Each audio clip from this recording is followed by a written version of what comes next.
Now, more importantly, I know from working with my clients coming in with panic disorder over the years, it's very common for them not to breathe well.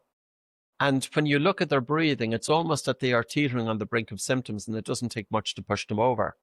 So two approaches that we will always take is, number one is we want to improve everyday breathing patterns. And number two is we want to give you tools that if you do have a panic attack, or if you are feeling anxious, or if you are feeling that your breathing is getting faster and harder, or even if your heart rate is elevated, tools that you can use to help control your own physiology, to help dampen the stress response. And, your breath and the mind is so linked, but we have to consider how. And, that's why I spoke about that. If you teach somebody slow breathing, well, it could be too much for that person. And paradoxically, it could cause them to overbreathe. If you tell somebody to take a deep breath, well, how do they do it? A deep breath just means that you have recruitment of the diaphragm, good recruitment of the diaphragm. So a deep breath is that when you breathe in, can you push the lower ribs out? And when you breathe out, that you feel the lower ribs moving in. A deep breath isn't a big breath. A deep breath doesn't have to be a full breath. A deep breath just means that you have got adequate recruitment of the diaphragm. Now, if you go for a walk, so here's another example. You might have a client who is prone to anxiety and panic disorder, and you ask them to pay attention to their breathing, and this makes them feel uncomfortable. And that could be a very normal response for some of individuals with anxiety and panic. But we can still give them breathing exercises that they don't have to pay attention to their breath.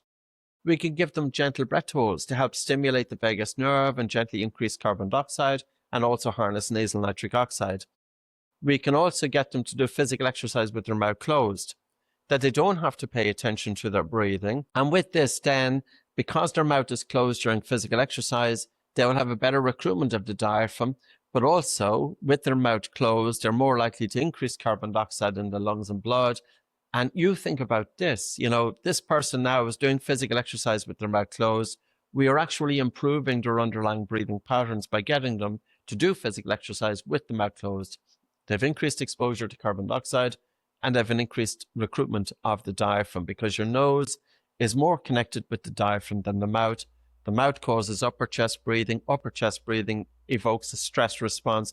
So the instruction to take a deep breath is correct, but the interpretation of it is very often incorrect. Very common. The interpretation of a deep breath is, that's not a deep breath. That's a big, shallow breath. And while that may feel to give you relief in that moment, it's going to do nothing to improve your everyday breathing patterns. And the reason being, you could even argue that it will make things worse, because that full deep breath, you're blowing off a lot of carbon dioxide, and the loss of carbon dioxide and pH has an impact on brain cell excitability. And this is known for over 100 years. So there's a lot of exciting stuff with the connection of how one breathes, looking at breathing from a multidimensional point of view, the biochemistry, the biomechanics, and the psychophysiological aspect of breathing.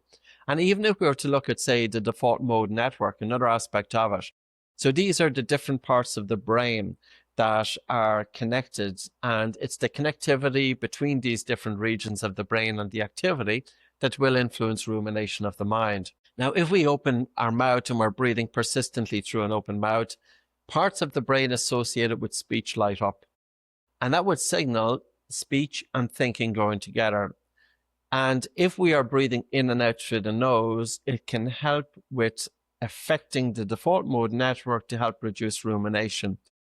The research there was when they exposed individuals to carbon dioxide in a laboratory setting. And granted, yes, it was 5% CO2, but we can still harness carbon dioxide by simply changing our breathing patterns and giving a small dose to influence the default mode network.